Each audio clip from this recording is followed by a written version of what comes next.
It's the harvesting all year. Okay. So I am there. I don't see. Can you hit join? Actually read the terms and conditions. Try press the button join at the bottom there. Move it up. See where it says join? Okay, now I can admit you. Okay, and I better. Yes, join with computer audio. Yes, yes.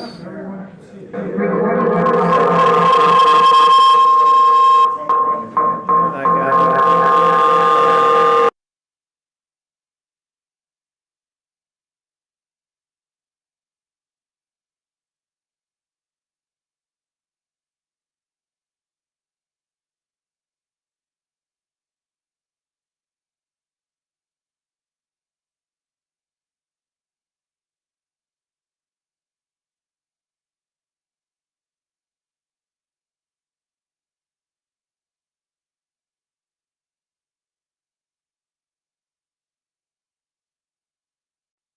Now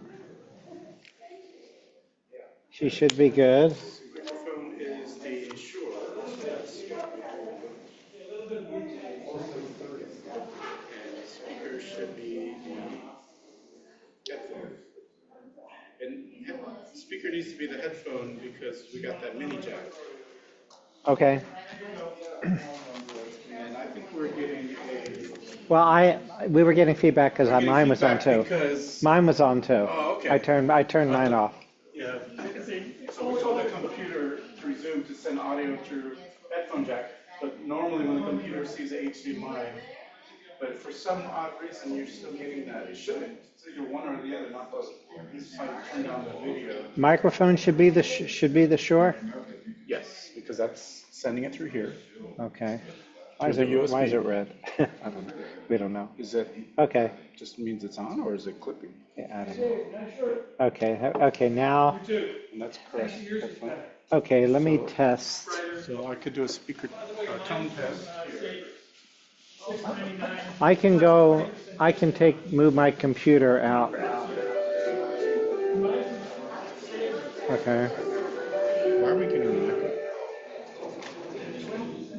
Okay. Our speaker will be. Maybe it's me.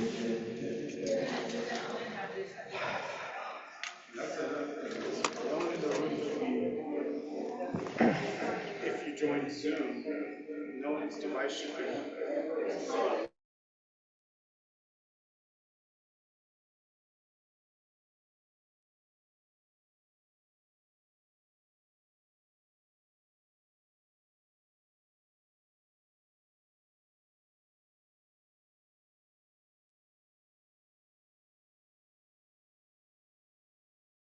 Check, check, 1, 2, check, 1, 2.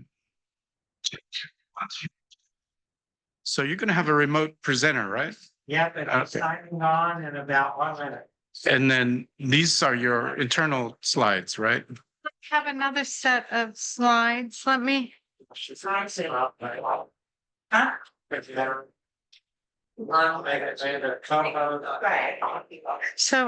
I have his presentation here. Whenever you're ready, just go to play or Google Call. I'm going to go to his presentation. Yeah. Okay, let me, Amanda, I'm gonna send you his slide deck. Do you have? I wasn't sure if I have the most recent. I have one from July the 2nd. It is dated July the 2nd. Well, okay, send me a new one.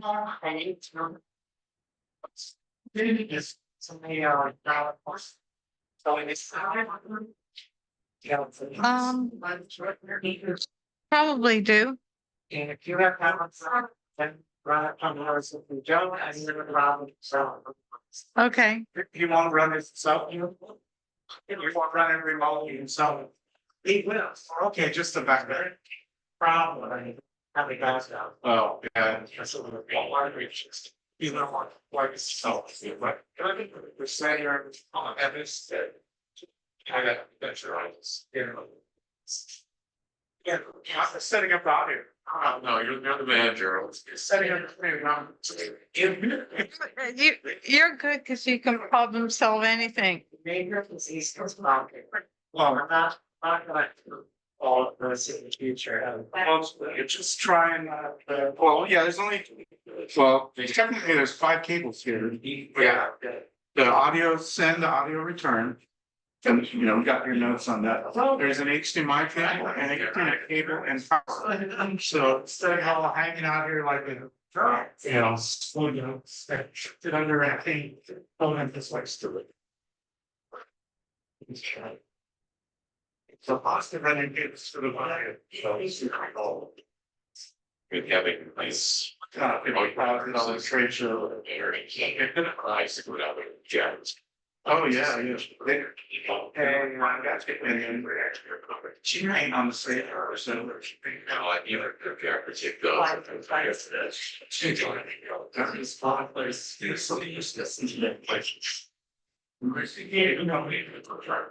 I'll get sent there in a slow season. Yeah. There's no church. I said, oh, can't use, hey, man, you should get it understand. Refresh, no, not yet. Yeah. We got title or and it was. Okay, Sorry. You got to shade the chart. there. Okay. Yeah. Just stuff to me. Oh, take power. Take what? Take towers. Down. And when it's that cheap.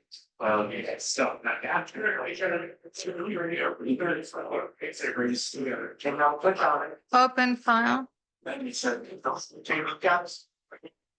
Okay. What are you? Yeah.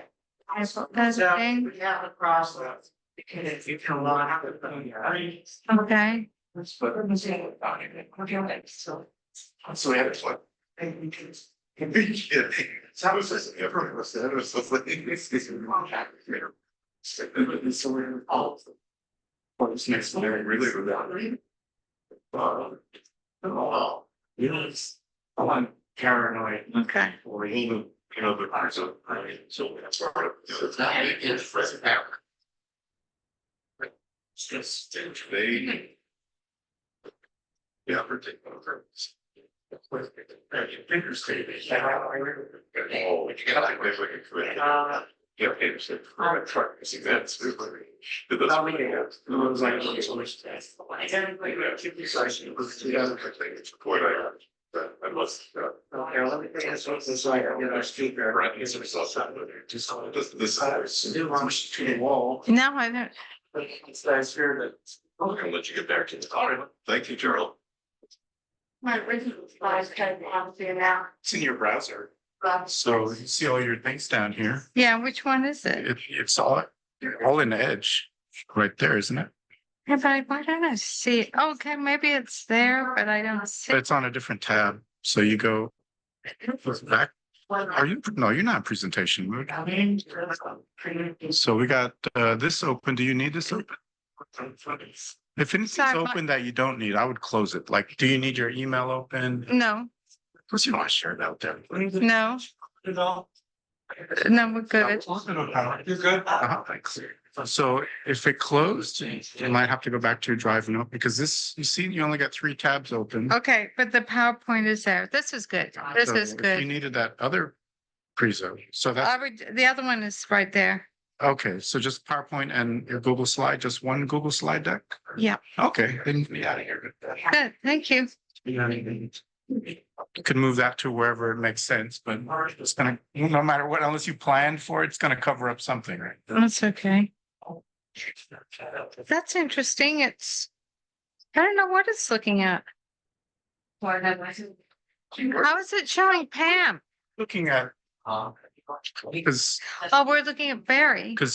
you don't want to see yourself unless you do. No, I don't want to see myself. Well, But how can we see Barry over there? Does he have something in his hand pointed at him?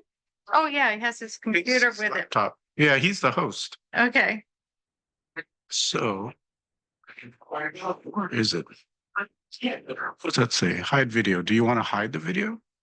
We don't need to see anybody, right? But when your presenter comes, Barry will spotlight him Yeah, and and then then he'll show up. down there. No, it'll come back Okay, big. okay. So if it doesn't come back big, you should be able to just do that. So we're just Okay. hiding. Thank you. So the problem with Zoom though, when you go to PowerPoint, we're playing with Zoom, right? It pushed other things in the back. Yeah, So I had, people hit record at the last minute. So that pops up and you have to close that window. You're being recorded. Okay. Now PowerPoint is in the back. Okay. So when they go to click in their slide, nothing's happening. All you have to do is click on the PowerPoint, but you probably won't have to go to PowerPoint, the presenter. hopefully they'll do that. I've never seen much go wrong, but it's good that you have a backup. Okay. So it's hard to drive someone's slides remote. Oh, exactly. Well, next. So. Only here for the hookup and then also what do you say? Volume. I don't know.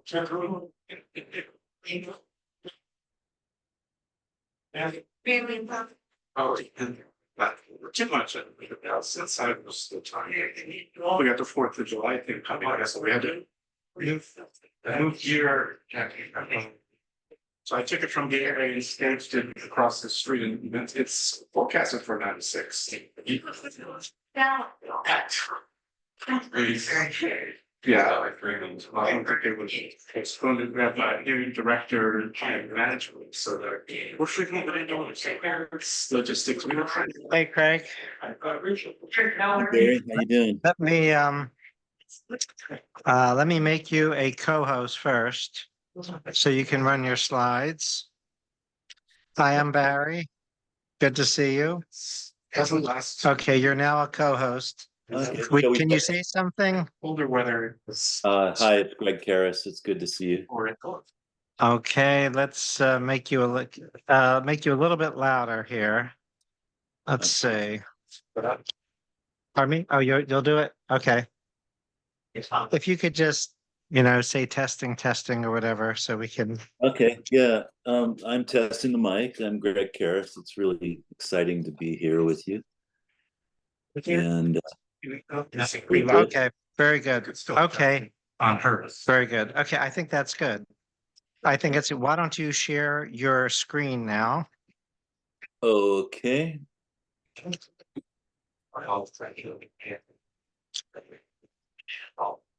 so can you see my screen? I can. Why don't you put it in presentation mode so we see the effect there. Perfect. That's what it's gonna Perfect. look like. Okay, and then what I'm gonna do is I'm going to spotlight just you for everybody. So yeah, now you're the only one. Are you the only one showing? Oh, he's not there. Hold it. Oh, I have to do it here. Back, either down. Okay, how do I? Should be able to. Just click it. Ah, We're advancing your guys' deck. I know, but I wanna see him. Mm-hmm. Oh, Let's see. oh yeah, make that big. Yep, now we're good. We're good. Okay, now we're good.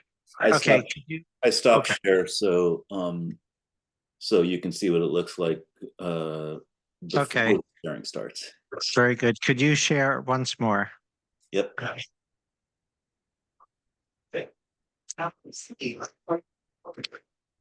Okay, great. Okay, that'll be great. Okay. We are good. You should want to go full screen. Oh, you full screen? Okay. The full screen.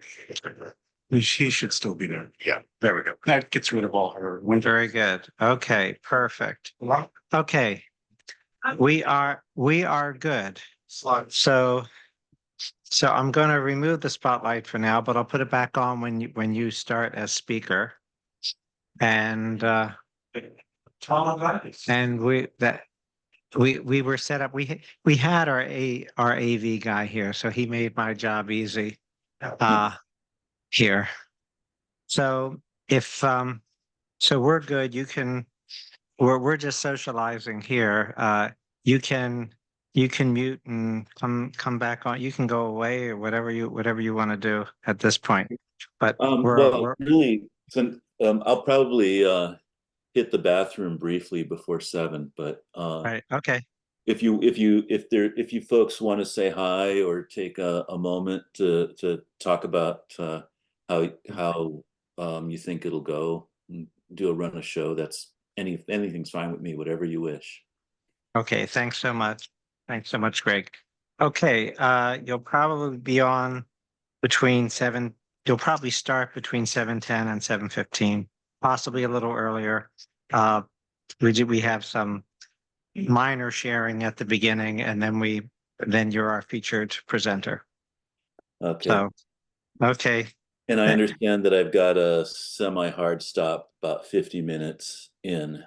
This includes question and answer. Is that about right? yeah, yeah, if gives people an opportunity to ask some Q&A questions here.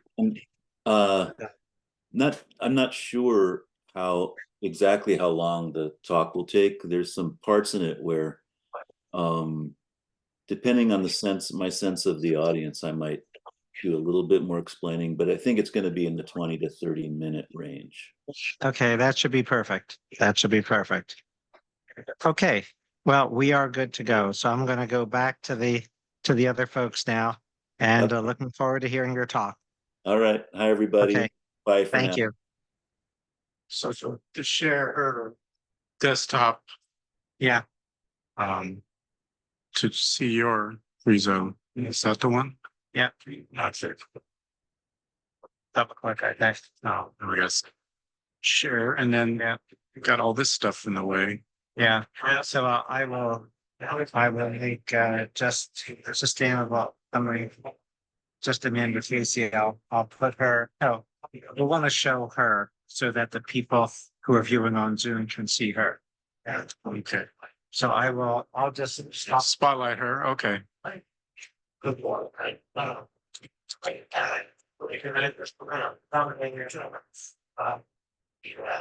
That's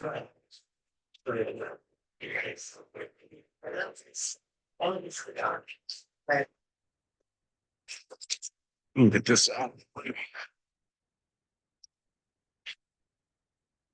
just nowhere to put this darn mic that will be out of the way and effective. Well,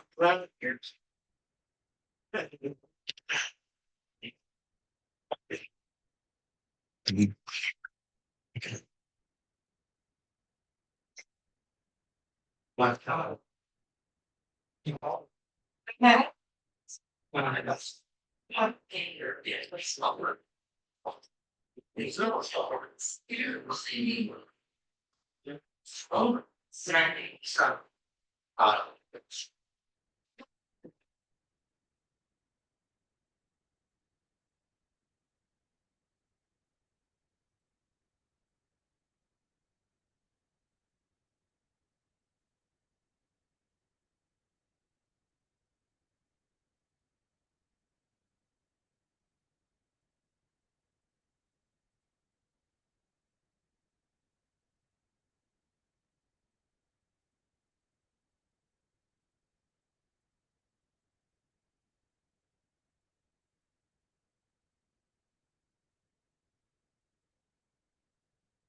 Yeah.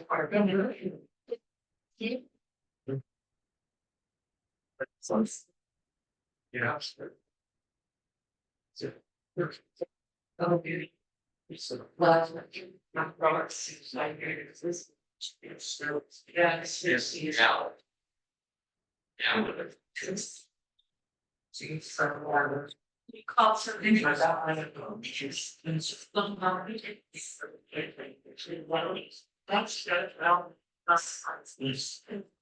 Meetings.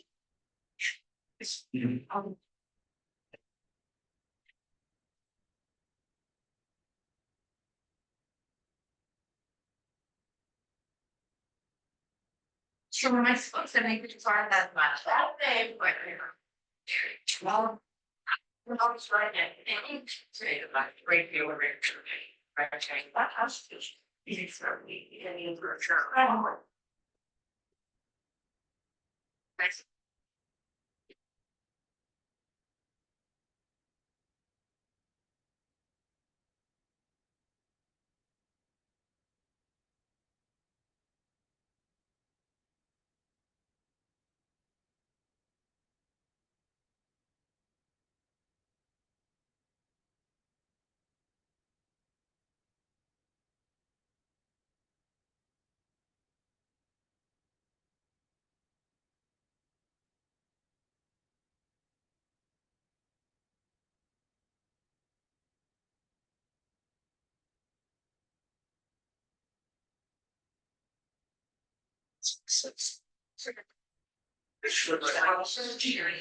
Minimize evaporation, because the sun shit.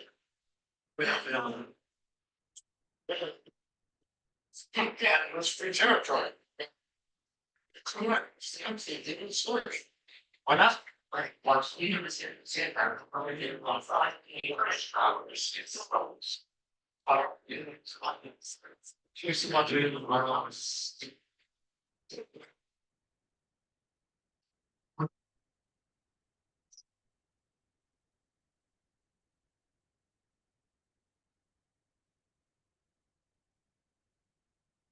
Here.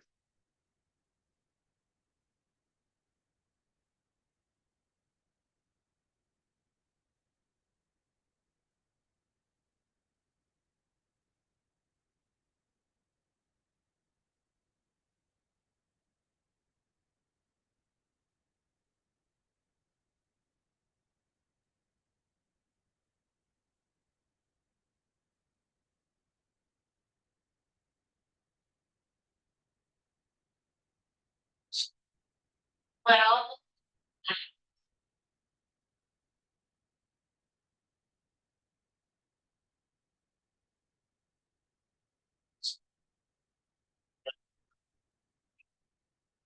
Things less stuff. Making nothing down fast. These things. What's the name of the bike? So. Alex. In there being work. So. It's nice. National. Right. Yeah. No more. I was like that. You have to see the sports it's work. So it's a big kind of city where but it's well. She was at this.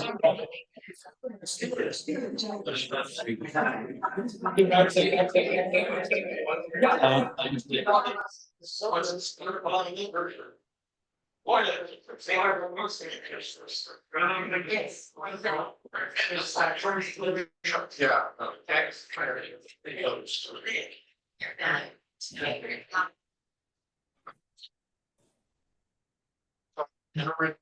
It's. It's like zero. Enough. See if you want to see how you might hold the same things.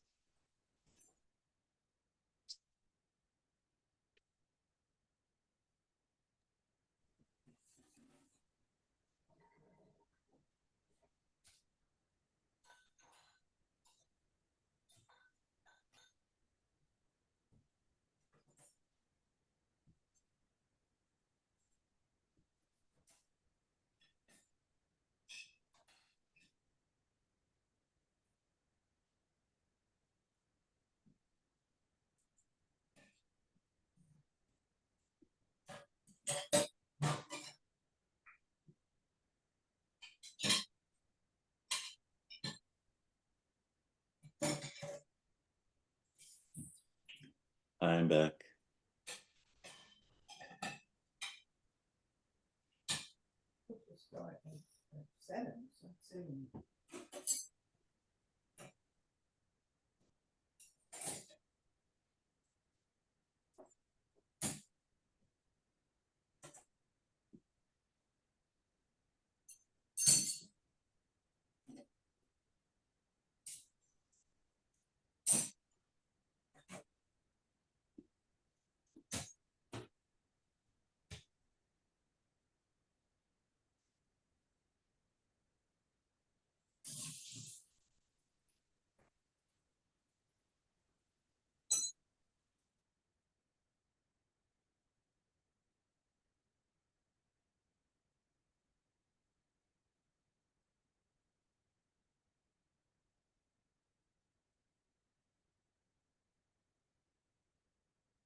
She talking, we're not hearing her.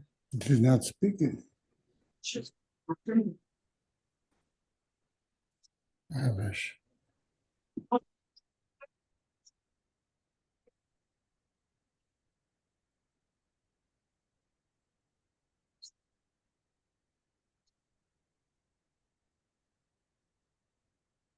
Saturdays are your gentleman project. Just we out get old.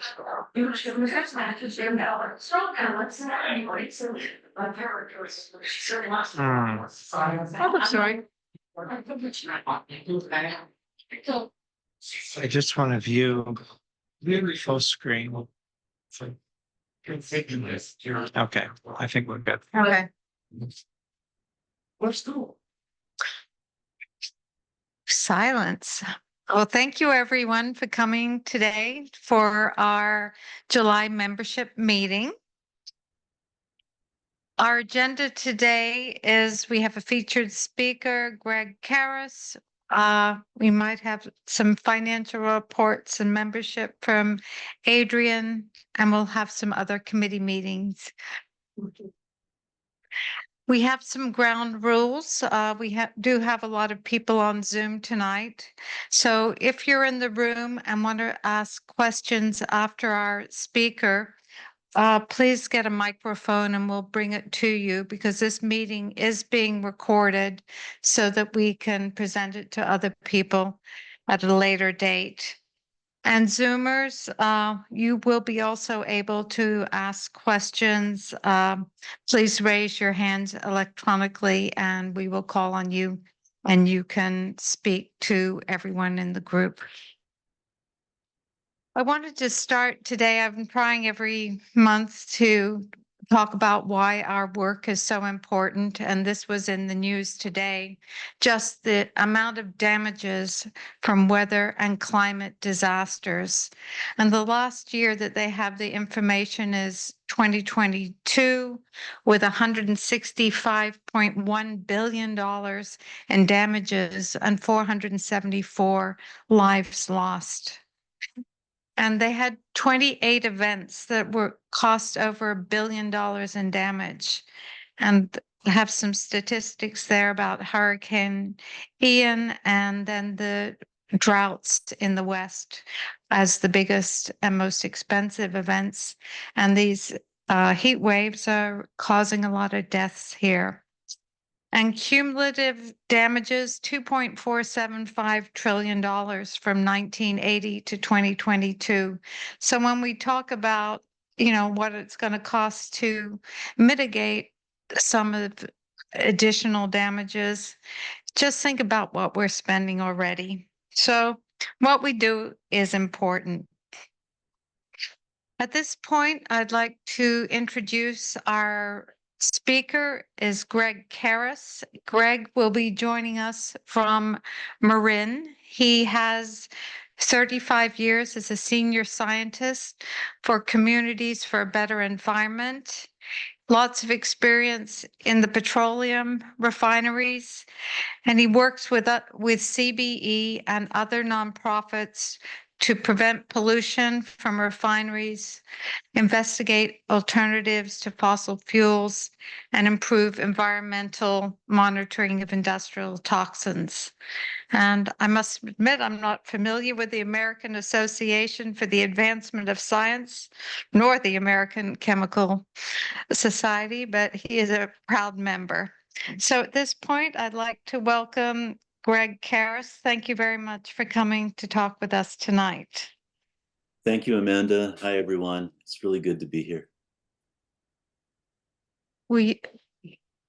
Should I stop my share? Yeah.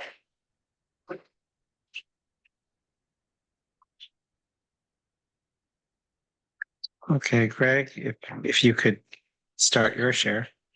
All right, I can do that. So I've got a few slides. I can explain this as I go, I guess. I think I think you all know that, like Amanda was just saying, that we have a pollution crisis, climate chaos, and air pollution. The main drivers of this are fossil fuel combustion, and there are technologies. We have the technology to replace that. What we haven't done is gotten our political will together to actually do it. So, in that context, one of the tools, or one of the things that we could use to have it transform our energy system away from burning stuff is hydrogen. It's not the only one. Obviously, direct electrification, electric vehicles are very important too, for example. So the question is, how do we use it, and how can and for good and for bad? So this slide is an outline of what I think for me are the main takeaways from what I've learned about this. And I think to start with, perhaps focus on the second and third bullets. Hydrogen can be used to strip. Hydrogen can be collected by stripping it off of water using electricity from solar and wind, and then it can be used to, for example, run a fuel cell to create electricity in a car, run the electric motor in the car, and create essentially zero emission transportation fuel. It can be used for that. It can be used in other uses, but it's not being. And this has been true for many years. It's not being used for that. It's being used mainly to make gasoline, diesel, and jet fuel, and it's being collected from hydrocarbons by a very dirty process to do that. So, in a way, this is a story about the fight to transform our energy system from the sort of entrenched, locked in largely corporate driven fossil fuels system. And in California, that's largely petroleum now. And between burning stuff and between making our energy in a different way that's sustainable. I think you know about that. I don't want to, I just want to talk about hydrogen's role in it. And so why are we talking about hydrogen now? It's, these technologies have been around for a long time. What's happened is that there is federal and state money. Some of this is new legislation at the federal level. Some of it is expanding programs at the state level. And some of it is expanding programs at the federal level through the Department of Energy. But there's a lot of money for hydrogen. So this struggle between the entrenched incumbent fossil fuel interests and the new energy is now bleeding into a fight over who's going to get that federal and state money for which type of energy. There's a big legislative fight happening right now in Sacramento over whether we're going to be greenwashing dirty hydrogen or not, and using public money for it, and reducing the environmental controls on those projects. So along with that comes a lot of hype or yarns, you know, so the fossil fuel industry telling stories about what's going on. The, you know, sort of climate denial 2.0. So one of the myths is, and people I've found have been asking about, so what's going on with this? So I'm going to sort of frame the talk that way. Hydrogen is an element. It's the smallest, lightest, and most abundant element in the universe. On Earth, it rarely occurs in its pure form, you know, H2. It's almost always bound with another compound, carbon in hydrocarbons, carbohydrates, oxygen in water, the Earth's water, and other compounds as well. So there's the nub of it. Hydrogen is already in hydrocarbons. It's already in water. So it's already in the oil that's in the ground. It's already in our food. It's already in all of the water that we use. And why is that? Because it's so strongly reactive. It bonds so strongly with these other compounds that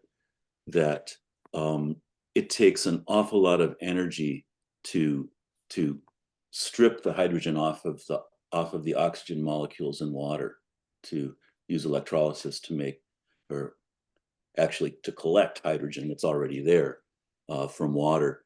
Put a lot of energy in to do that. Same thing with stripping it from carbon. To put a lot of energy in. And then when that hydrogen goes to another sort of end use, whether that's a car engine or whatever, and it bonds with the oxygen, with the hydrogen, it releases that energy. So it's an energy carrier. And it can carry energy from a clean source or a dirty source. It can carry energy, and it can use that energy for a clean use or a dirty use.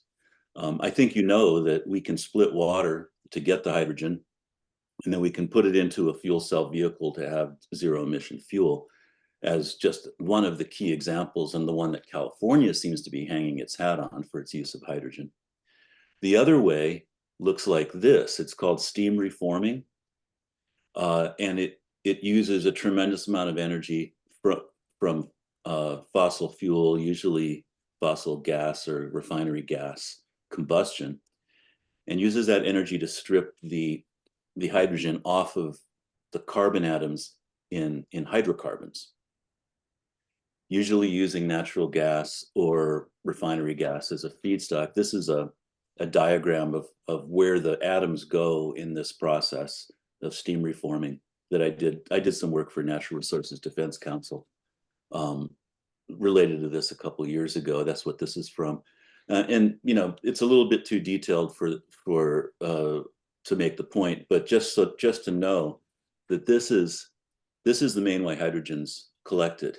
now. It's a hugely carbon intensive process. It actually creates about 5 tons of CO2 for every ton of hydrogen produced, and it burns enough fuel. It runs at about 1400 to 1900 degrees Fahrenheit. So the fuel burning for that emits another 5 tons per ton of hydrogen produced. So basically, it creates 10 times its weight in hydrogen as CO2 emissions. And that's not counting the leaks from the natural gas that's used in it. It's about the dirtiest process and the highest carbon process in a refinery, believe it or not. And in fact, it's used by refineries to refine lower quality, higher sulfur crude oil, and so that they can use their catalysts that are also otherwise poisoned by the sulfur to make more diesel, jet fuel, gasoline, which is then burned and pollutes as well. That's the way hydrogen's used now. So the other key thing to sort of maybe ground this is that energy is expensive, and hydrogen is not the most efficient way to carry energy. Electricity is, if you can do it. This is an example of that. These are data from the State Air Resources Board, and they're averages, approximate averages on the horizontal scale. The red arrow shows more efficient.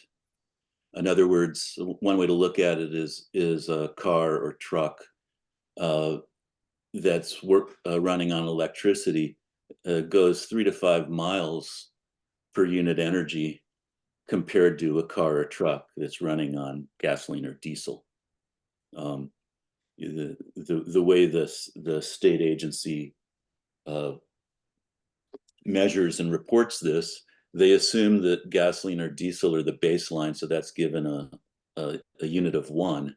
And so then when you see at the bottom where a heavy duty truck running on electricity, a battery electric truck, can goes up to 5, that's what it means. It's 5 times as efficient. 3 times, more than 3 times as efficient direct electricity in a battery electric vehicle. And as I think you know, solar energy is practically free once you build it, and the cost for solar and wind has now become lower than the cost for burning coal in most countries and states, including here. So one point to take away from this is that since energy is so expensive, the inefficiency in the current system that uses gasoline and diesel and fossil fuels is kind of crazy on its own merits. Even if you were going to build an energy system from scratch today, no way you'd use petroleum.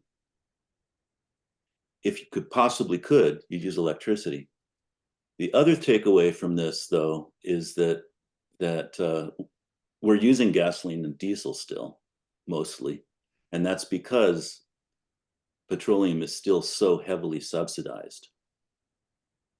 So now the idea that, well, we should subsidize and level the playing field for all of the fuels and create some subsidies for electric vehicles and some subsidies for hydrogen,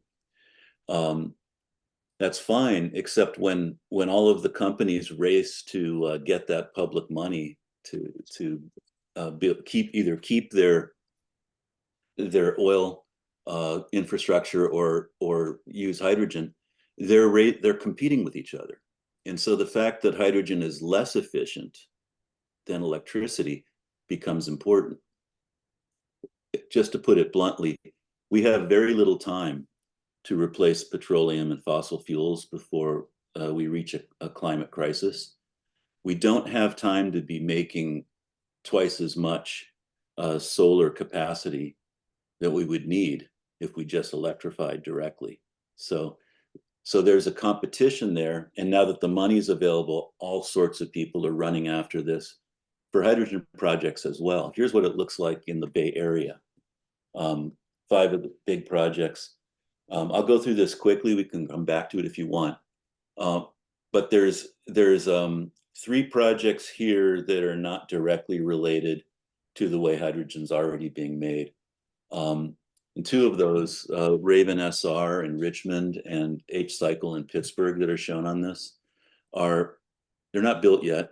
They might never be built. They're looking to use combustion energy to gasify some type of municipal waste or compost, get the hydrogen from that and reform it and use it for something or another. In Pittsburgh, it's not clear, maybe for power plants, maybe for something else. In Richmond, the idea was to then sell that hydrogen for fueling heavy duty trucks with fuel cells. The other one, the gas station or fueling station, is for compressed fossil gas and hydrogen. That's a Chevron project right near the Chevron refinery. The other 3 are oil refineries. Chevron in Richmond, that project's built, been operating for a while. That's the one I showed you the cover for, of the proposal for from way back in 2006. The Phillips 66 and Rodale and Marathon and Martinez, they switched over their oil refineries to refining a different kind of oil, plant oil and animal fats, to make a biofuel diesel, and they're using their fossil gas hydrogen production to make that fuel. So that's actually happening now, and 3 of those projects are built, which brings me to, and they're looking for more money. They're looking for big subsidies for all of those projects are, even for Chevron's project, in fact, is getting subsidies, and they're looking for more. So the argument about whether we subsidize that more or whether we spend more of our public money on building more electric vehicle charging stations and making electric vehicles more affordable to people who can't now afford them is really a big part of the climate debate right now, and it is in California at this moment.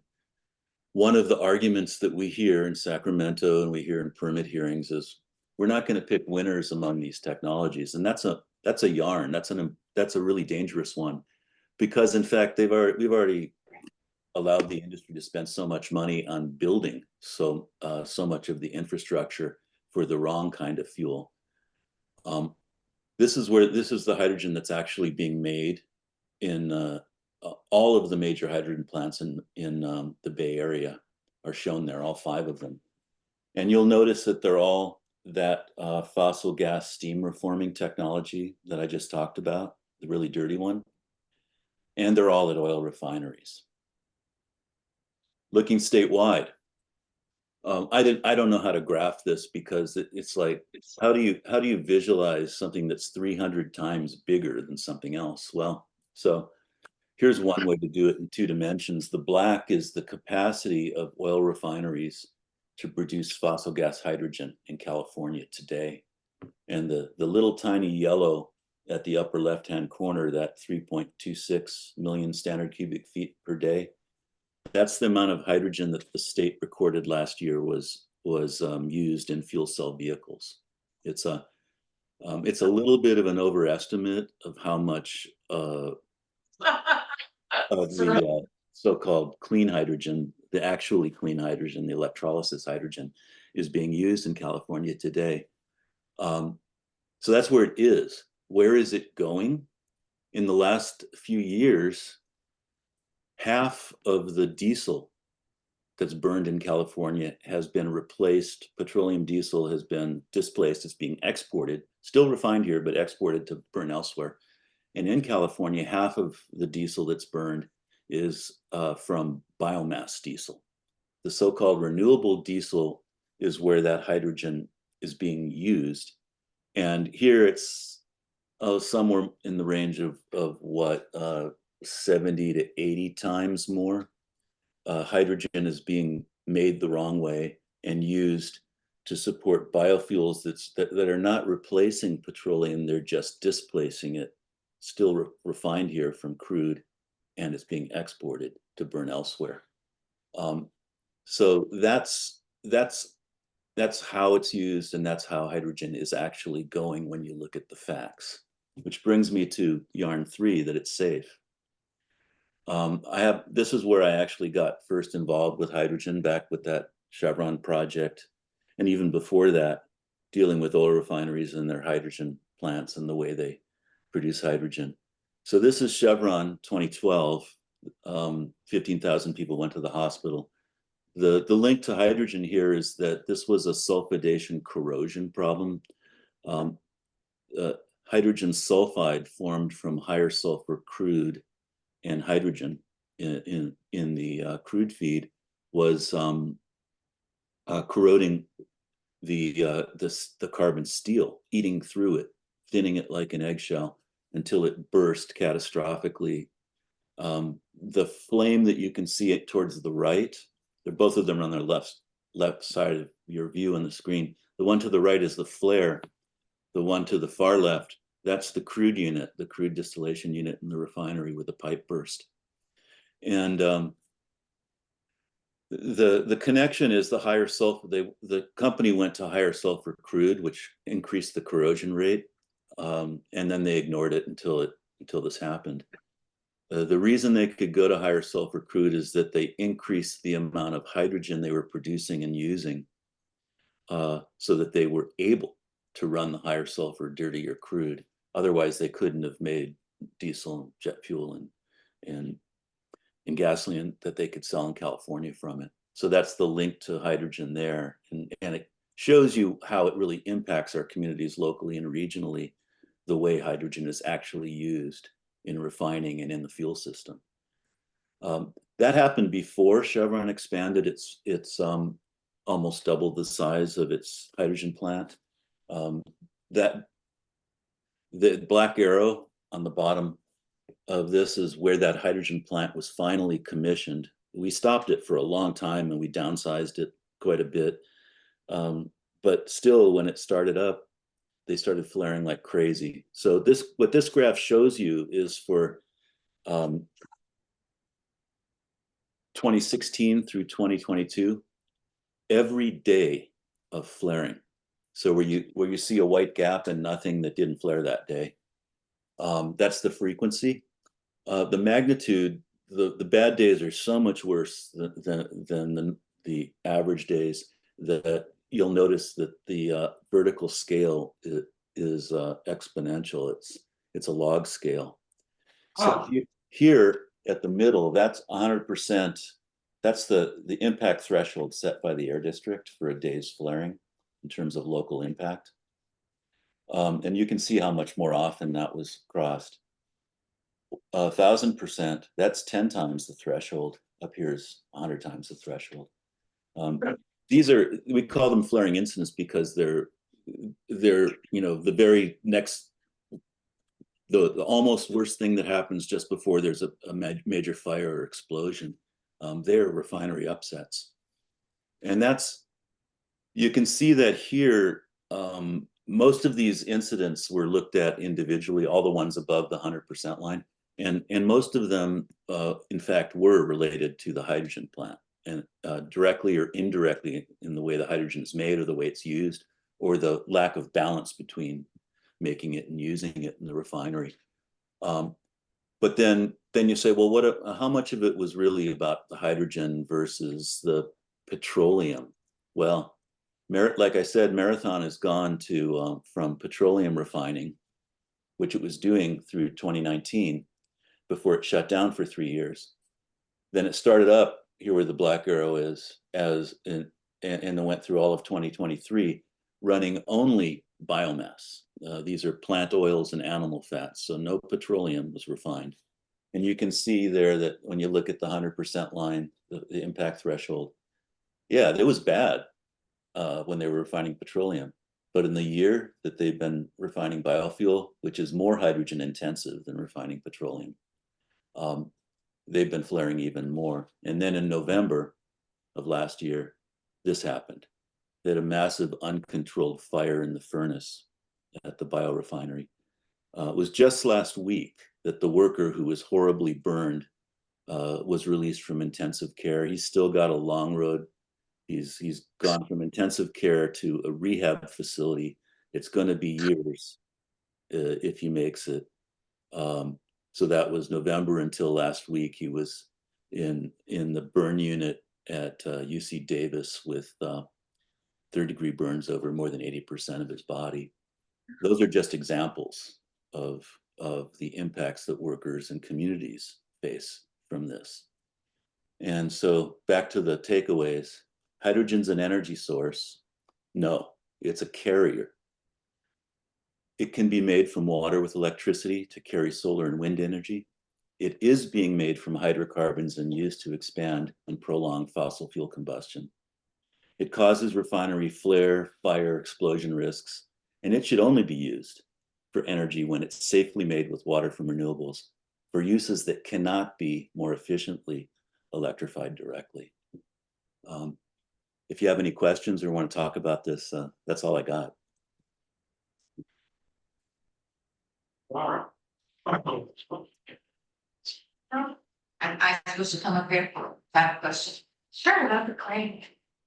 Please, do I, is that, is the camera there? Yes. Okay. Yeah. All right. And the microphone. I guess. Oh, there's the camera. I see it now. Two questions. I lost one of them walking from my chair up to here. It's okay. Give me time to get my pen out. I'm sorry. Oh, okay. I remembered it now. Flaring, can you explain sort of literally what that is? Because I think we can sort of imagine it, but I'd like to know what actually is happening and why it's a bad thing and why it can't be avoided. And then separately, can you say more about the places that appropriately use hydrogen that can't be electrified? Why can't they be electrified? And why is hydrogen better? Yeah, great questions. So flaring, the word flare is both a noun and a verb. The noun is the device. It's it's basically a pipe to a stack with a burner at the end of it that lights the gases and hydrocarbons that are sent to it. The verb is when it's used. Flaring. So flaring is it's essentially uncontrolled combustion in the open air. It's extremely dirty, and it's used as a last resort. The way oil refineries work, they have a whole bunch of process vessels where hydrocarbons and intensive acid catalysts and gases are processed at high temperatures, like in the hundreds of degrees Fahrenheit, and at high pressures. The pressures in some of the hydrocracking and hydrogen treating process vessels get up to 2,000 and even 3,000 pounds per square inch. So you've got this tremendous amount of hot hydrocarbon and contaminated hydrocarbon with toxics in it that is compressed at high temperature, and then something goes wrong. Over and over again, more than 10 times at refineries in the last few years, there have been massive explosions. So what refineries do, in part just to protect their investments so they can make more money after they fix the initial upset, and in part to protect their workers and the community from even worse sudden exposures, is they try to burn off as much of that as possible. So the process vessel is depressurized at height that, so imagine a process vessel that's about the size of a large 8-story or 12-story apartment building. And it's running at that kind of high pressure and temperature, and then suddenly it's going to blow up if the pressure can't be relieved, and so that high pressure hydrocarbon is dumped. It's mostly gases, some liquids. It's dumped into pipes that go to the flares, and they try to burn as much of it off. That's what flaring is. It's it's supposed to be used only in case of an emergency like that. But because refineries have historically and still today only been partially and not that well regulated by government, it's used as a crutch. So refineries, so what you saw in those graphs where the flaring went nuts, they started flaring every day almost. Nobody did anything about it until they blew up. And again, that happened just last year at Marathon Martinez. That's because the flaring was ignored and allowed more than it should have been. It is regulated. It's not regulated well enough, and there wasn't. I was one of the people who actually made some noise about this. I spoke at some state and county meetings, calling for that refinery, that biorefinery, to be shut down until the problem was fixed before it blew up, and then it blew up. It feels terrible that I wasn't able to somehow make them listen to me. So that's question one. Question two, the uses. That's actually a lot harder. I talked about hydrogen fuel cell vehicles, and right now it's clear that electric battery electric cars are more efficient, cheaper, and cleaner than fuel cell hydrogen cars for passenger cars. There is a debate about whether that's true for heavy duty long haul trucks. The trucks they would have to carry a lot of compressed hydrogen in their fuel tank, so they wouldn't be able to carry as much cargo. And then but if they were running on batteries a few years ago, they would have to carry. They would only be able to carry. They'd have to use more room and especially more weight for the electric vehicle battery in the truck. So there wouldn't be as much room for cargo in that truck. And then when they stopped at a fueling station, it might take hours rather than minutes to refuel. So there was a presumption many years ago, and this is something that I believed also not too long ago, that for long haul heavy duty trucks, we should be using hydrogen. That was a good use for hydrogen that was made by electrolysis from water.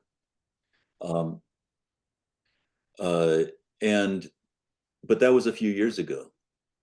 Now it's looking like what was really going on was the car makers were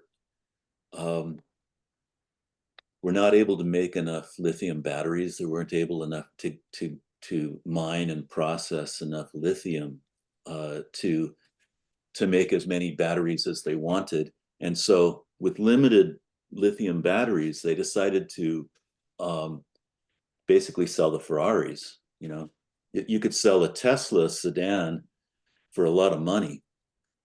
You couldn't necessarily sell a truck for 5 times as much, but the truck would need 5 times as much lithium in its battery if it was going to be doing long haul heavy duty trucking. So it was more profitable. And then, and one of the things that's happened as the lithium mining and the lithium production, or cleaning the lithium to be able to make batteries out of them has accelerated, is that a bunch of companies are abandoning their fuel cell truck manufacturing and fuel cell hydrogen fueling stations, and moving towards battery electric long haul trucks. So it's now not clear. I wouldn't say that long haul trucking is the right use for hydrogen. It may not be, and that's changing radically. It will be clearer in a year or two. But to give you one example, Shell Oil invested in a whole bunch of hydrogen fueling stations as part of the projects that were subsidized. And the idea here is the government gives public money, or money that's in public control, to help pay for it, but the company pays for some of it too. So Shell wasn't getting this totally for free, but it was heavily subsidized. Even with those subsidies, just last year, Shell abandoned all of those California projects. So it's not clear whether that's going to be a good use of hydrogen. And like I said before, that's the use of hydrogen that California was mostly hanging its hat on until recently, maybe even still today. The other uses that certain types of steel making can be energized directly with electricity. Some of them may not be. If you know about aluminum manufacture, direct electrification is used in some of that. But some of the other iron and steel making uses, hydrogen might be a good use for. That doesn't really apply in California yet. There's not really any major steel making here, or very little of it. But if you're asking this question broadly, there are a bunch of industrial uses. Ammonia for fertilizer manufacture, that's hydrogen and nitrogen. And to the extent that we're still using that kind of fertilizer intensive monoculture agriculture, then that's a use for hydrogen. Again, mostly outside of California. Not much ammonia fertilizer is made in California. Some is. And then there's a big question about air travel. Should hydrogen be burned in jets? Well, it creates nitrogen oxides at high altitude, which creates a significant climate impact. And there's new evidence that there's potentially an even more significant impact from the leakage of hydrogen. So if we were making it in large quantities, it's such a small molecule, it will leak, it does leak. And it changes atmospheric chemistry in ways I can talk about if anybody wants, but not to bore you too much. Hydrogen in large amounts changes the chemistry of the atmosphere in a way that prolongs the atmospheric lifetime of methane. Methane is a much more powerful climate forcing agent than CO2. And so far, the only saving grace for methane is that it's relatively short-lived in the atmosphere compared to CO2. So it's about 80 times more powerful pound for pound on a 20-year time frame, about 20 times more powerful on a 100-year time frame. What if the methane that's released and is in the atmosphere lasts for a lot longer because of releasing hydrogen? The science on that's solid, that it is a thing, it's real. I don't personally believe the science is solid enough to make a quantitative prediction of how much too much hydrogen in the atmosphere would be, but it's a risk. So for all of those reasons, I think that I wouldn't discount some uses, but they're limited. And I think that a pretty good bet is that even if we could break that lock on hydrogen production that's making it the wrong way and make it all by electrolysis, and get rid of all of the dirty hydrogen uses, replace oil, would be the biggest one in California, for example. Even if we could do all of that, I think it's a pretty good bet, if you had to make a bet right now, that ideally we should be actually using less hydrogen than we use now, just making it in a different way, making it from water with solar and wind power. Sorry for the long answers. That's really great. More questions? Come on. Yeah. Gosh. Roger, delay. Thanks a lot, Greg. So you said that hydrogen is really less efficient than electricity. Then you said there's like 5 hydrogen plant productions going on just in the Bay Area. And you said that hydrogen systems are competing with electric vehicle systems. So all those things don't seem to jive. If we're got 5 plants in the Bay Area it's less efficient to use it, yet it's apparently an active computer with electric vehicles. Those things don't seem to mix to me. Can you clarify that? Yeah, yeah. In a rational world, the electric vehicles would win hands down, right? But we're living, but also in a rational world. And I don't know, is it okay if I share screen again to show that one of my charts? Because I think that really it would help to answer this question. Yeah, okay. Who can help? Okay. Um,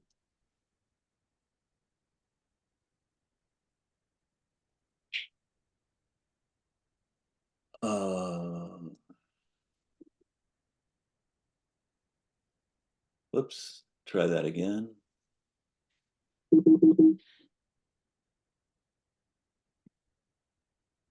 Okay, so look at this.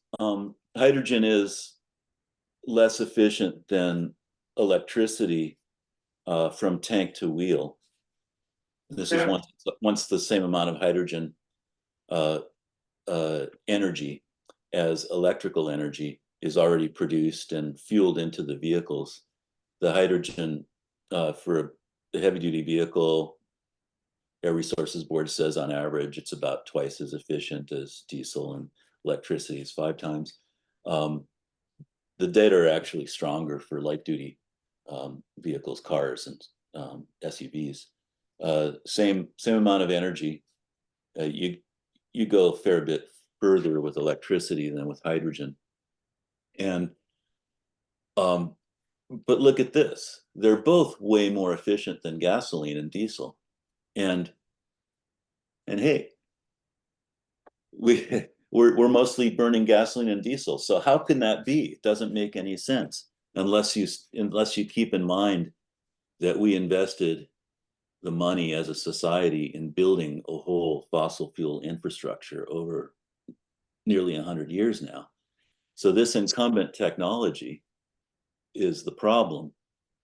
And then when you think about it, and you've already got all of these hydrogen plants already making hydrogen, they're grandfathered in, so to speak, in the sense that this is actually a term in environmental policy. They don't have to they don't have to meet environmental rules quite as strict as if they were being built new today. And but they're already there. They've already invested the money. They got sunk costs in them. So is it any wonder that when a biofuel subsidy comes along, they use the hydrogen at Phillips and at Marathon to make biofuels that are subsidized at the rate of $3 to $4 per gallon when you put the federal and state subsidies together.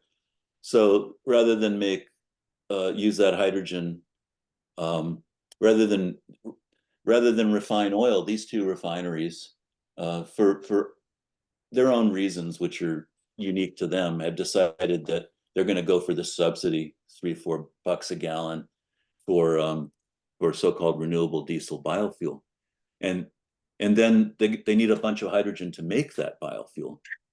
Well, they've got the hydrogen plant, they just repurpose it instead of building a new one, and they're getting away with that because the subsidy also greenwashes the pollution. I went through talks with Marathon before they built this, and to their credit, the company management actually engaged an internationally renowned engineering firm to cost out what it would take to make the biofuel with hydrogen that was made by electrolysis from splitting water with solar and wind energy. And then they decided not to do it. And you know why? They decided not to do it because they already had a hydrogen plant. The government was going to let them use the existing hydrogen plant rather than spending money on the new one, and they still get the same amount of subsidy. So that's the best. It's a terrible answer on a moral level, but in actual fact, that's the answer to your question.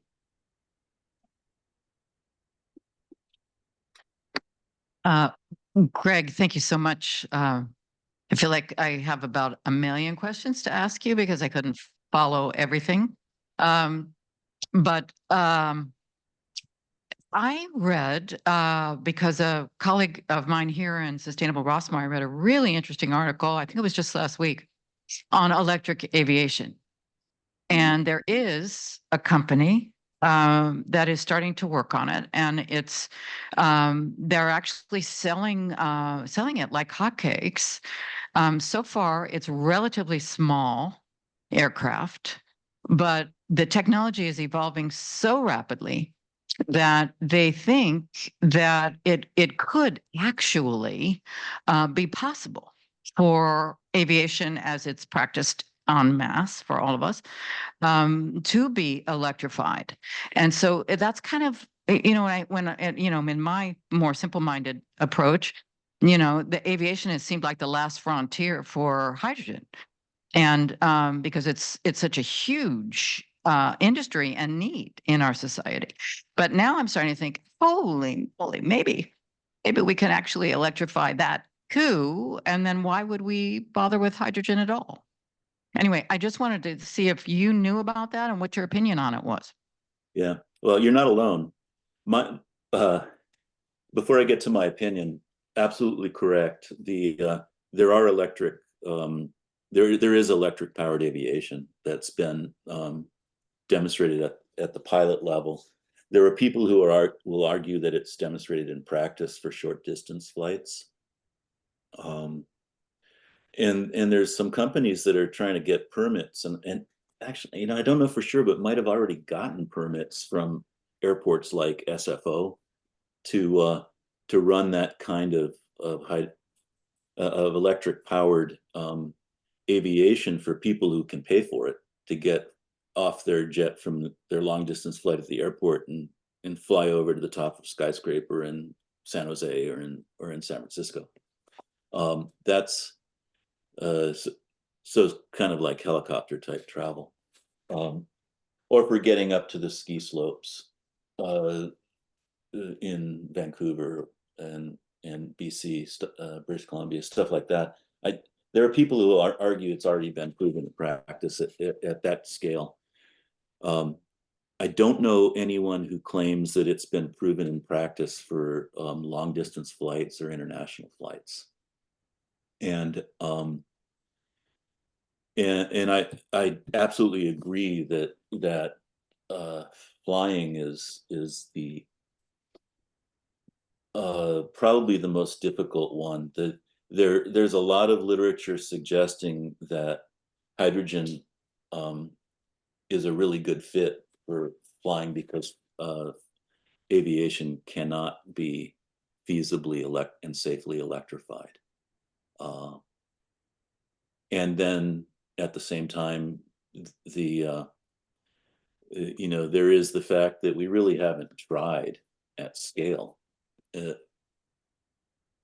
But keep in mind that it takes a tremendous, on top of everything else, when you talk about flying, it takes a tremendous amount of energy just to keep all that weight up in the air.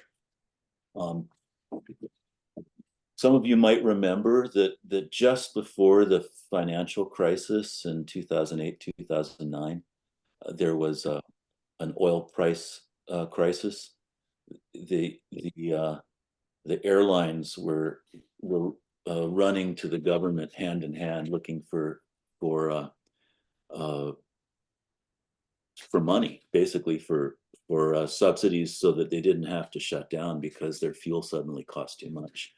Southwest Airlines, I remember, was the only one at that time of the major airlines in the US that had a long-term fuel contract where they had the price locked in.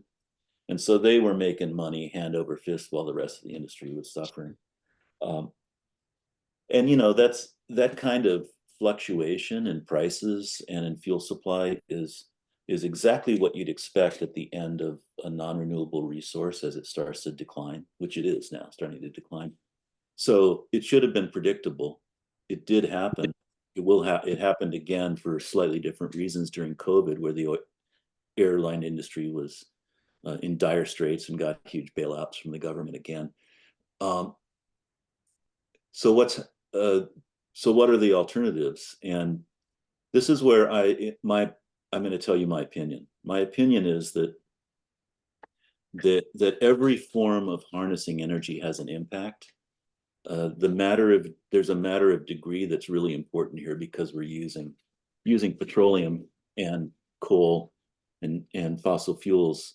The degree of impact is just orders of magnitude worse than solar and wind.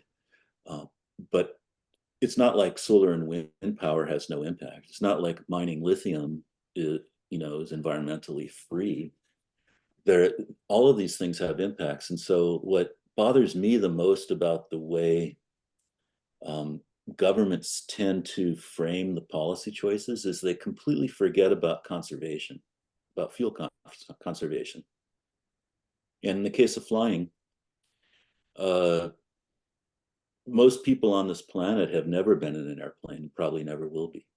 The frequent flyers, there are a small percentage of the population that, unlike me, I have flown many times, but I don't fly every day. I don't fly every week, and I don't fly every month.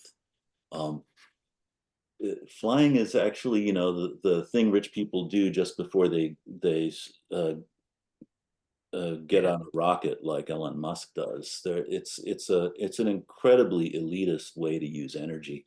And worse than that, in my opinion, is air freight. Why do we spend so much of our carbon budget and so much money and so much fuel to fly things across the country and across the ocean faster than making them here or sending them by boat? So I think and there's, it's so expensive that there are certain limits to what even the market will bear. So I think it's probable that there will be some grudging recognition in the near future, or maybe next few years.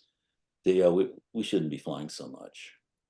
There actually is a campaign out of Europe called "Stay Grounded" that grew up out of COVID around these issues. So that's my opinion. I think that it might be that the problem is flying when we don't have to.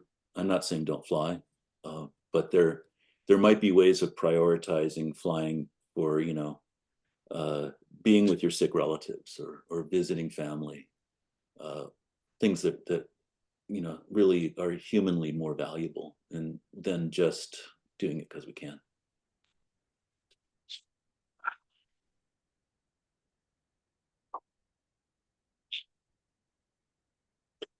I know that has nothing to do with hydrogen per se, but the thing is that I don't know that hydrogen is the right solution, and I'm not certain that it isn't going to be more important than electricity for flying. I think that jury's still out on the science anyway. Yeah. Thank you very much, Greg, for all you've taught us here, which is quite a bit, actually. One of the things that has recently been discovered is that there are large natural deposits of hydrogen. And they seem to actually be renewable in some cases, where water percolates down into the earth, and the earth actually, the heat down below, acts as the electrolysis to separate the hydrogen from the oxygen. What about using those sources for things like maybe long haul trucking or airplanes? Yeah. Would that make sense? Well, I'm familiar with the concept. I'm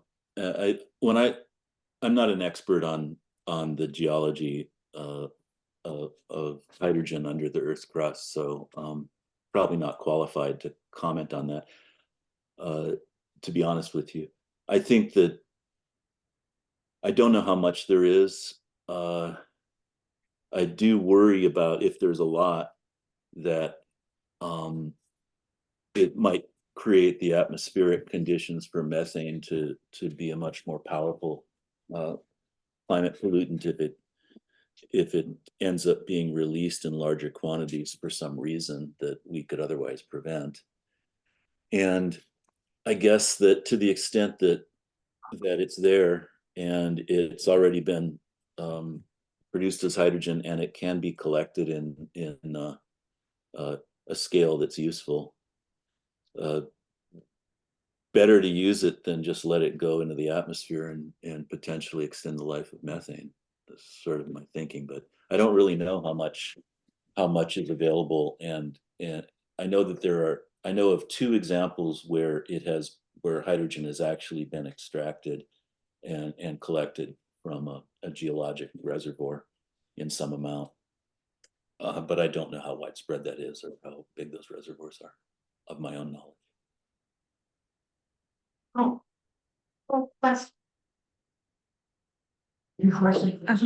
I have a question for you. Is the Inflation Reduction Act going to be subsidizing more hydrogen projects in the future? And how would we possibly stop those hydrogen projects going forward? Yeah. Well, do you know who's going to get elected president? There's a lot of uncertainty there right now. On the course that it's on under this administration in Washington and in California, the answer would appear to be yes. And I think yes, to a degree that's unwarranted and dangerous, because that is money that we need to spend on electrifying transportation. And it's money that right now is being earmarked. There's a bill in Sacramento right now. So the way this is happening is sort of public-private partnerships and federal-state partnerships. So just to talk about California, they call it a hydrogen hub. There is one. It's getting that money from the Inflation Reduction Act, or it's being earmarked for it. On top of that, there's an additional significant amount of money in the billions that's under different authorities, even earlier laws, has been earmarked for state hydrogen hubs, including potentially California, under the Department of Energy's purview, the Federal Department of Energy. So that federal money, and there's also tax breaks. And on top of that, there's state money. The state of California uses this process through the low carbon fuel standard, which is the reason why the renewable diesel is subsidized at a total rate of $3 to $4 per gallon. Almost the entire price of diesel at the pump, or well, more than 2/3 of it. That's about half or more of that subsidy for renewable diesel is from the state low carbon fuel standard, and those are policies that were set without by government fiat in a way. Governor Schwarzenegger issued an executive order when he was governor in 2006, and the Air Resources Board set up this program that moves massive amounts of money. And the way it's set up right now, it's providing that subsidy for an additional subsidy for biofuels, for hydrogen, for electricity. And there's legislation right now that's in the assembly. It passed one committee, I think yesterday or the day before, and it's going to assembly floor in the next month or so for a final vote. And that legislation is explicitly designed to do 2 things: earmark more and more of that hydrogen subsidy, that subsidy for hydrogen, instead of other things like electrification, and reduce the environmental safeguards for new projects for hydrogen. One of the debates in that bill is what kind of hydrogen is it going to do that for? And the way the bill proposes to include every type of hydrogen that I showed you in my talk. including even Chevron's existing plant, which the low carbon fuel standard subsidizes right now. And if that plant were to be expanded, the project would have less environmental control, be so-called permit streamlining. And and if that plant were to take dairy methane, which is really, it shouldn't be produced. Half of it shouldn't be produced if the farming wasn't done as confined animal facilities and factory farms. That doubles the amount of their methane production. So that's actually something that they can make as much or more money from than selling the milk from the dairy in these factory farms. And it's subsidized, it's accounted for wrong in ways that drive you crazy if you get into the details of how carbon accounting is done. But the bottom line is that the impact of this bill would be to greatly accelerate the subsidies and the development of fossil gas hydrogen, somewhat greenwashed by including some of this dairy methane that they call biofuel, and allow it to expand, not just continue to but expand.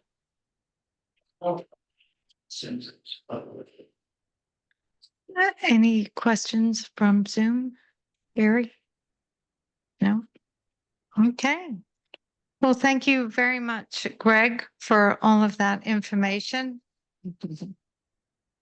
It's my pleasure. And I should add one thing. I did work for Communities for a Better Environment. That's, on the job training and learning is how I developed this expertise, to be honest. But I don't work there anymore. I'm not representing CBE in this talk. I'm an independent consultant now. I do work for a lot of environmental and community groups on the same sort of stuff, but I'm not working for Communities for a Better Environment anymore. So just to be clear. Well, thank you for all the work that you do. Yes. We appreciate it. Thank you. I Bye-bye.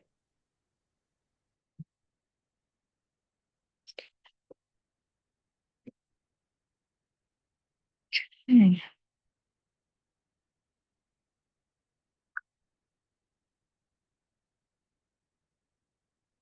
Come on. Do you want to do a report? Okay. Look, the total bank balance is $6. Well, to carry on from Amanda's earlier little point about the fact that we had spent $168 billion in climate change things, or losses. If you work that out, you do the math, that's a little over $400 for every man, woman, and child in this country. Okay, you can join Sustainable Rossmoor for only $20. We're a hell of a deal. So anyway, this is our bank balance. We didn't spend hardly any money. 3 new people joined us. And so as of the end of the month, we have that much money in the bank. Come on, you can do this. Do you have much sticker? No. Oh, is this? I'm sorry. That was my mistake. That should read at the bottom there. It should read as of June 30th of June. Yes, whatever the month that is. Okay, come on. You can do this. There we go. Whoa. There we go. Okay, and we have 169 members at this point in the year. 36 have joined this year. 29 who joined last year, and 104 who are essentially longtime members. And I'm sure everybody here in the room is a member. Thank you for being a member. We appreciate it. Okay. Oh, yes. And everybody knows how to do that. They've already done it. Carol? Thanks.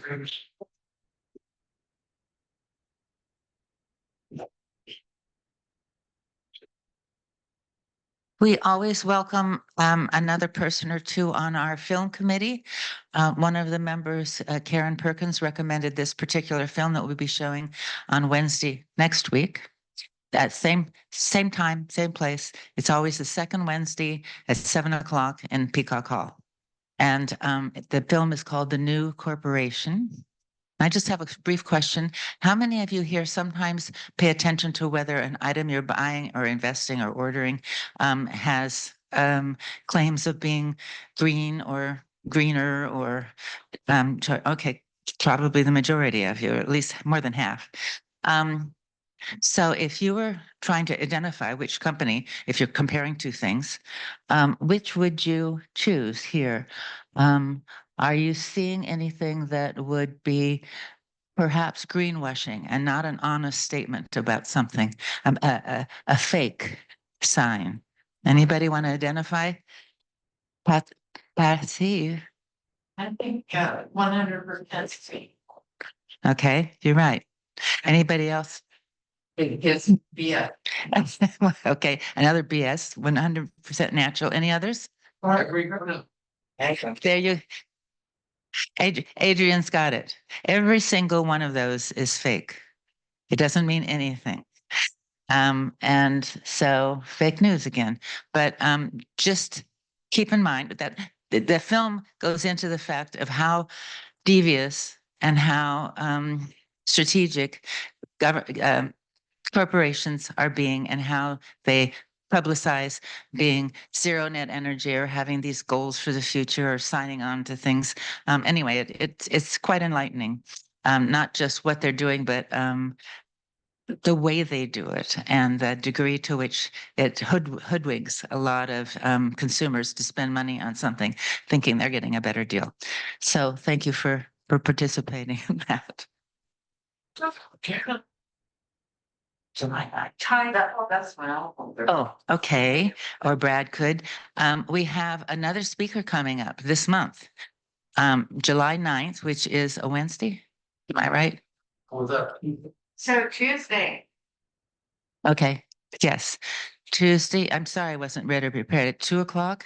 I should have made a slide, is what I should have done. Is it 2? Yeah. 2 o'clock in the club room. Okay, so next Tuesday at 2 o'clock in the club room, Wei Tai Kwok is going to be speaking. He's spoken at Rossmoor before, but not for quite a while. He is incredible, climate champion. He was the co-founder of the Sustainable Lafayette and was president for a while. He also is a teacher with a Climate Reality Project and has given hundreds of lectures and talks to schools, especially, but also community groups. And he is now a city council member in Lafayette. So he approaches it from, small to big, and he's going to be focusing quite a bit on how we can decarbonize our homes. Things like, when does it make sense to get a heat pump? What are the different things we could do in our home for the least amount of money or most strategically to lower our carbon footprint? So that's not his only talk. He'll be talking about climate change in general, but that's a part of the solution aspect that he'll be talking about because we haven't really had a speaker address that. So that's next Tuesday at 2 o'clock in the club room. Sure.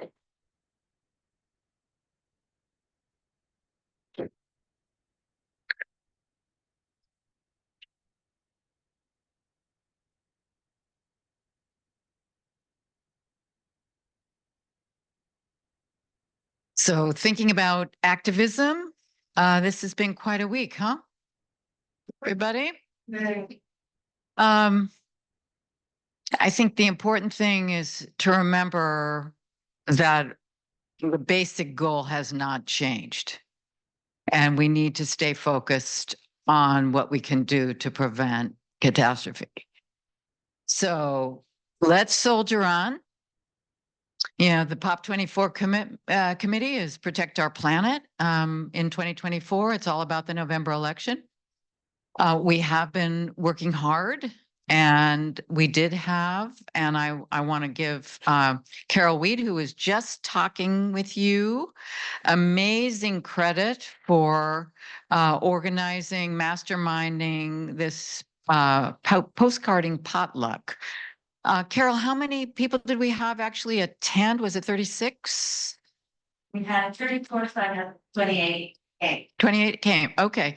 So yeah, and so it was 2,000 cards that we took responsibility for, and everybody signed up for a certain amount, and it was a great success, and it was a lot of work, but anyway, we're really glad we did it, and I would think we're going to make a difference in the Florida campaign with EVP. So EVP, as you know, many of you remember the presentation we had from Nathaniel Stinnett. And just an amazing organization that's mobilizing. Just in case I see some people who might not have been there. So let me just say what they do is they mobilize people who are registered, who prioritize climate as their number one issue, but don't actually vote. So they identify those people. And then they target them with multiple touches over multiple elections to change their voting behavior and get them voting. So that's why they've already worked on like 170, 180 elections this year already in the 19 states where they work, because they're working on changing behavior. You don't do that just before the election that you care about, right? You have to work overtime with people to change behavior. So anyway, that's why we prioritize EVP, because they're nonpartisan like we are. And we are continuing to phone bank, and Brad Waite here is champion phone bank trainer. And what we do is work in various campaigns as EVP is changing states and primary campaigns. If you want to figure out a way to make a difference in November and you want to talk to climate first voters, talk to Brad. It's we provide training, support, and the technology is a lot better than it used to be, folks. You know, it really, you can feel like you're really touching people and making a difference. So I encourage you to do that and mobilize your family too, including your kids and your grandkids. We'll help you do that. We'll even create a very special Zoom session all for your family if you want to mobilize a group within your or your friends, for that matter.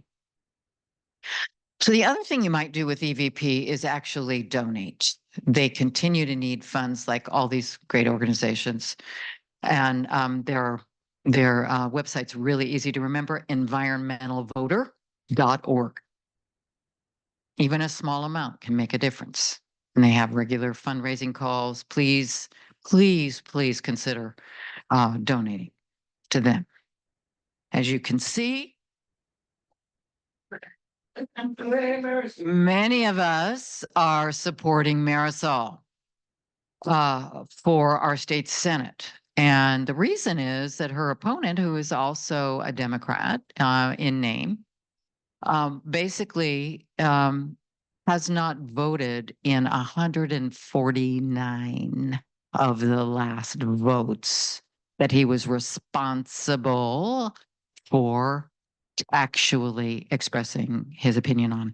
So just so you know, he kind of, presents himself one way, but when it comes down to the actual votes, he just sits it out. He doesn't do anything.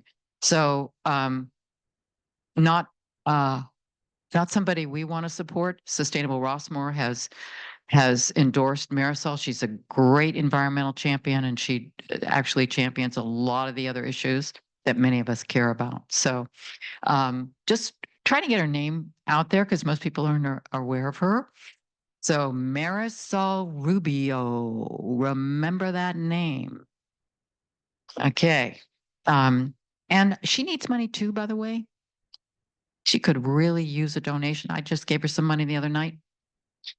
And Really, it was very worthwhile. I mean, if you want to, if you think globally and want to act locally, that's a great way to do it.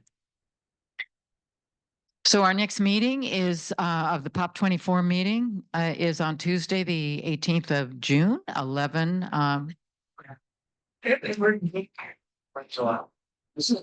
What did I do? Did I not change it? Oh, shoot. On Tuesday. I might not have changed the month. Is the 18th the right? No. 20. I think the 16th. I'm hearing it's the 23rd. So sorry, everybody. I'm tacky. You know, I worked really hard to revise this from last time, but forgot to revise the most important thing. 23rd. 23rd. Oh my God. You know what? It takes a team. Thank you, team. I think they're in the last 3 hours of that. Right. Oh, well. Just refresh.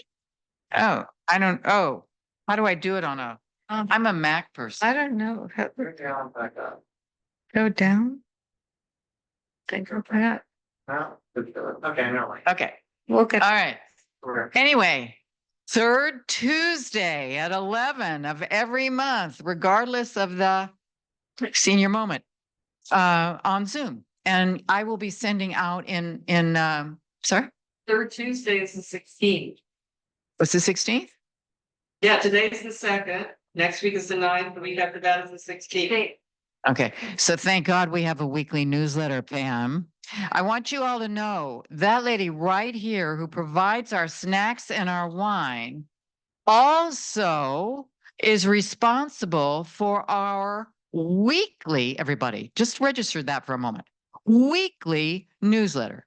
Pam, you are incredible. Thank you so much. You will help me get the date right. I know it. And I will give did I get it right in the last time? Maybe I didn't. Okay. So I got it right in the newsletter. I just didn't get it right here. Okay. So Readers, they would have caught it. okay. All right. So anyway, do attend, and in the newsletter, you will find the Zoom link. Okay. Or talk to me later if you want to get involved in postcarding or texting or letter writing or anything to make a difference in November.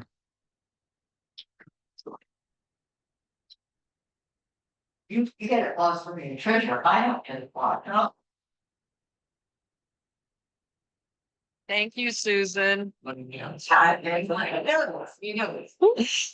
Okay, legislative committee. This is a big week for us. It's a deadline week in the legislature.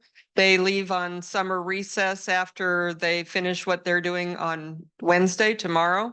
So there's a policy committee deadline, and we have to get all our bills through the policy committee in the House that they didn't originate in by tomorrow, or they may not be alive anymore. So we're keeping an eye on that. Bad news is that one of the bills that we care about, SB 252, which would have required CalPERS and CalSTRS to divest from fossil fuels, was dropped by the author because the committee chair tried to put hostile amendments into it, and the author wasn't going to take that. So she'll reintroduce the bill next year, which will be the 4th year she's tried to get that bill through. Good news, though, is that we won't be voting on a referendum on the November ballot about that the fossil fuel industry put on that was challenging a bill that prohibited drilling near homes, hospitals, and schools. There was so much opposition and so much money raised against the fossil fuel industry on that bill that they withdrew the referendum. So that's a huge victory. Everybody's excited about that. And you won't have to vote for it on the November ballot. And finally, even though they've got to get it done by tomorrow, apparently the legislature is still scurrying around trying to get a climate bond on the November ballot. And it's going to be a lot smaller than they had hoped, but they're putting in heat mitigation types of, extreme heat mitigation types of things and all, everything, but it's just going to be pretty small, probably a $10 billion bond. 10 billion? Yeah. So that's what's going on with the legislative with the legislature, and the legislative committee just keeps working on the bills that Sustainable Rossmoor has endorsed, and we've let the legislature know that we support them.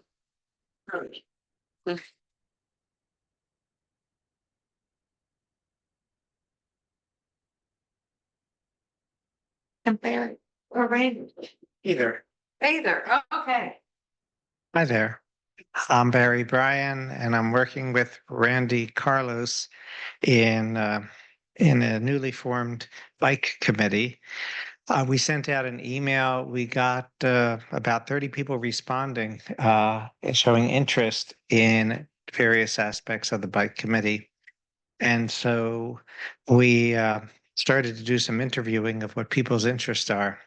And we've put together 8 subcommittees that people can work on to help expand this work. There's just the organizing of it, recruitment for others, putting together supply and gear, or SAG, for is what it's called, for when you're on a bike trip, and you end up with a flat tire or a punctured tire or something like that.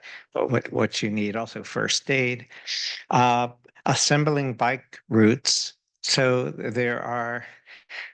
there's scores and scores of fascinating bike routes in the area, and just getting those up in a way that are accessible to people is of interest. We will be at some point adding a website to Sustainable Rossmoor, promoting both use of bikes and e-bikes. We feel that there's an untapped market of people who used to love biking and now don't have the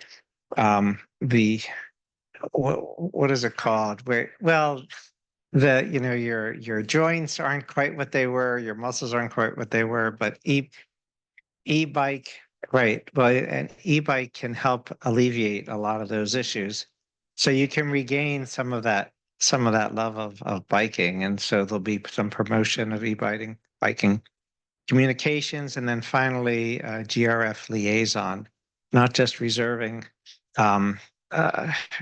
reserving rooms, but say promoting placing additional bike racks in the area. There's only 2 or 3 in all of Rossmoor, and it really makes sense, if you're going to have biking, that you should have bike racks at all the club places and possibly some other areas.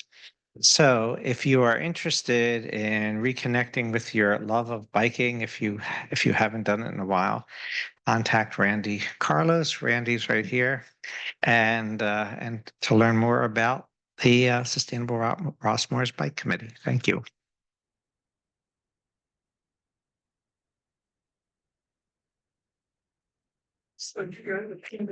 That brings us to the end of our meeting. Thank you so much for attending tonight. It's great to see some new faces here, and we look forward to seeing you next Tuesday, July 9th, next door. Right. And then at the movies. Okay, take care. Bye. Hmm? Oh, I wanted to check.